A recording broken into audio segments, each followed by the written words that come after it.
Halo semuanya.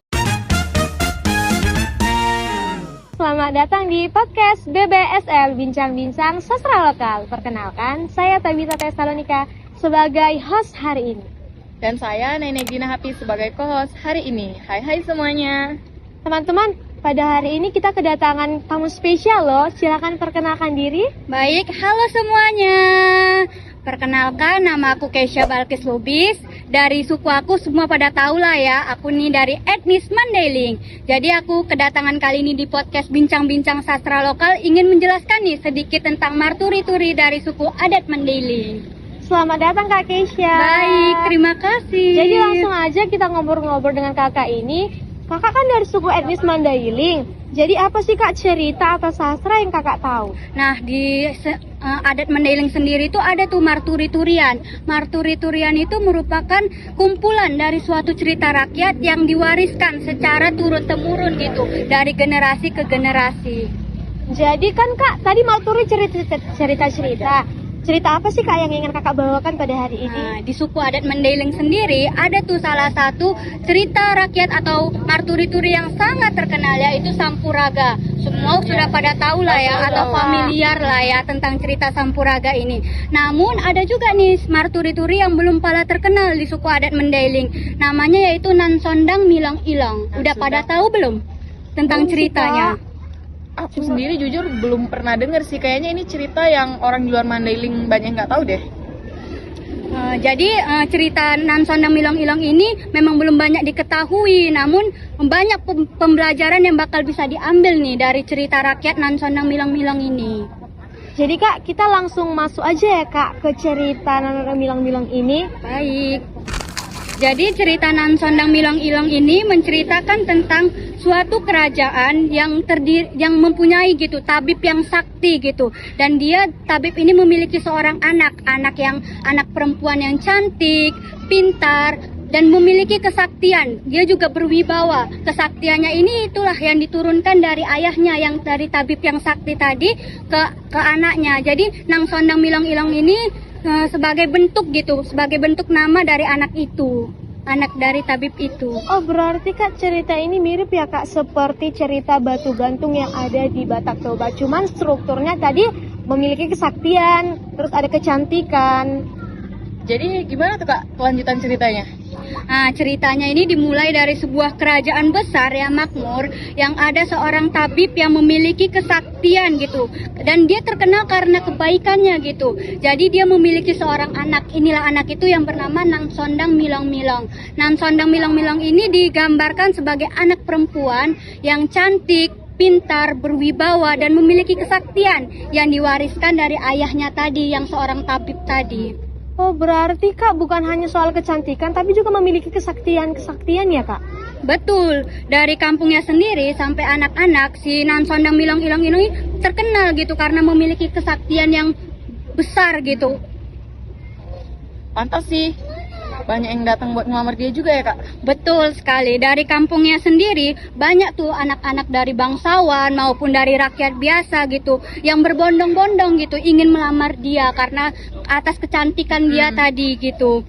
Tapi tidak ada pun yang satu pun yang dia terima dari Nansondang Milang Ilang ini, karena dia berprinsip kalau misalnya dia ingin mencari suami itu dia harus memiliki kekuatan dan kesaktian yang lebih dari dia gitu.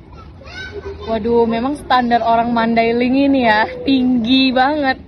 Harus bisa bela diri, harus sakti, waduh segala macem ya. Terus gimana Kak hasilnya? Apakah ada yang berhasil gitu Kak? Nah, karena semakin banyak lah nih ya lamaran yang datang tadi dari rakyat-rakyat bangsawan, dari rakyat biasa. Akhirnya si Nansondang Milang Ilang ini mengadakan sayembara gitu, mengadakan sayembara untuk 7 hari 7 malam agar ada yang bisa, kalau bisa ada yang mengalahkan kesaktian dia gitu. Waduh, keren kali, kayak festival-festival besar gitu lah berarti ya kan Kak? Iya, betul, karena kesaktiannya inilah jadi banyak gitu laki-laki yang ingin datang dan berbondong-bondong lah ingin menikahinya. Jadi dia mengadakan gitu sayembara besar-besaran 7 hari 7 malam. Namun disertai dengan Gordang 9. Gordang 9 itu alat musik yang sangat terkenal gitu di suku adat Mandailing.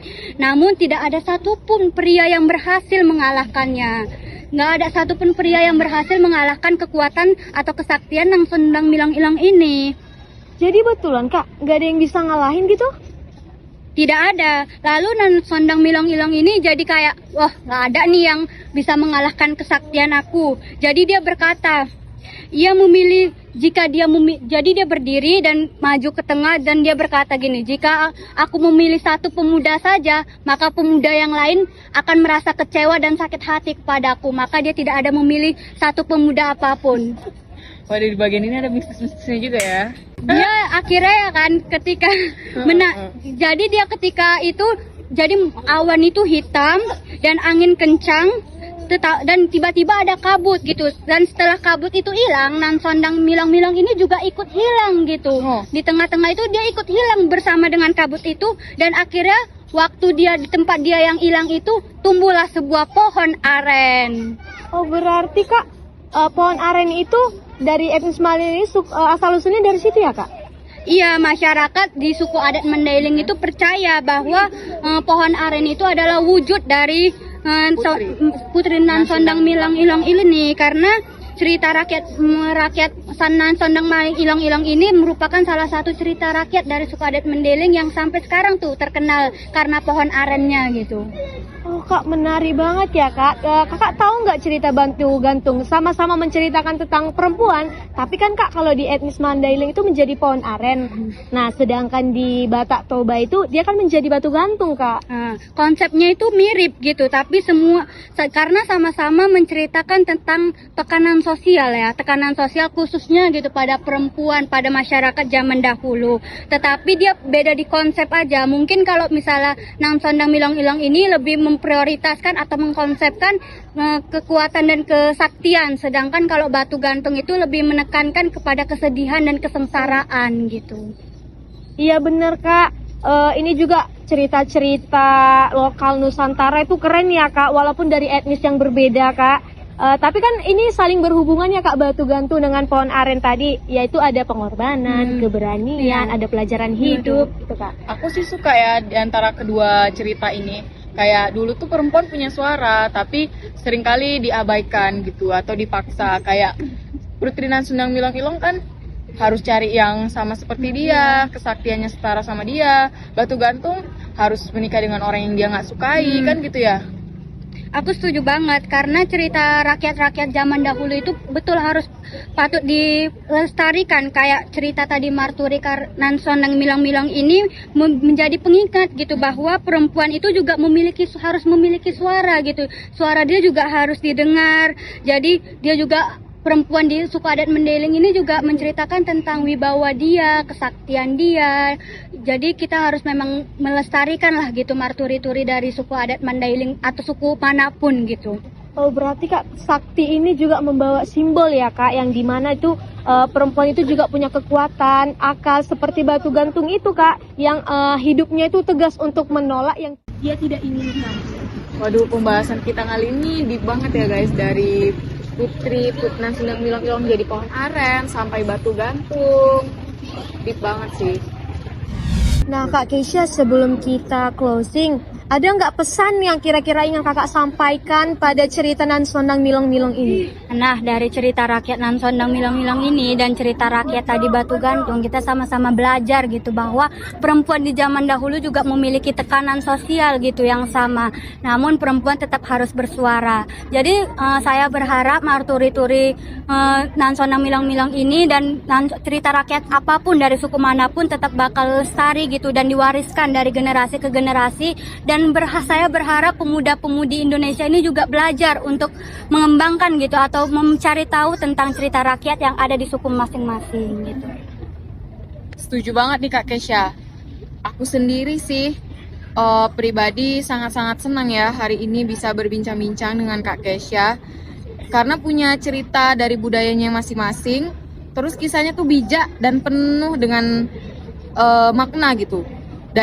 Sedangkan dari Toba sendiri tadi itu punya sifat tragis yang kuat. Keduanya mengajarkan kita untuk berani menentukan hidup kita sendiri ya Kak. Betul, dan ini juga jadi reminder buat kita semua kalau di sastra lokal itu kaya banget loh teman-teman. Banyak cerita mungkin yang jarang belum kita dengar. Terus banyak juga yang menyimpan makna-makna yang dalam. Makasih juga buat Kak Keisha yang sudah sharing Marturi dalam cerita dan memperkenalkan cerita Nan Sondang Milong-Milong ini. Terima kasih juga buat Tessa dan Naina yang sudah mengundang saya untuk datang ke podcast Kak. Bincang-Bincang Sastra Lokal ini, sehingga saya banyak menceritakan tentang hal-hal atau cerita rakyat dari suku adat Mandailing. Oke teman-teman, episode Bincang-Bincang Sastra Lokal hari ini sampai di sini ya. Semoga kalian menikmati obrolannya.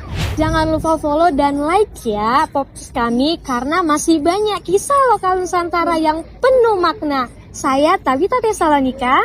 Dan saya Naina Gina Hafiz. Dan saya Keisha Balkis Lubis. Sampai jumpa di episode selanjutnya. Bye-bye. Sampai jumpa.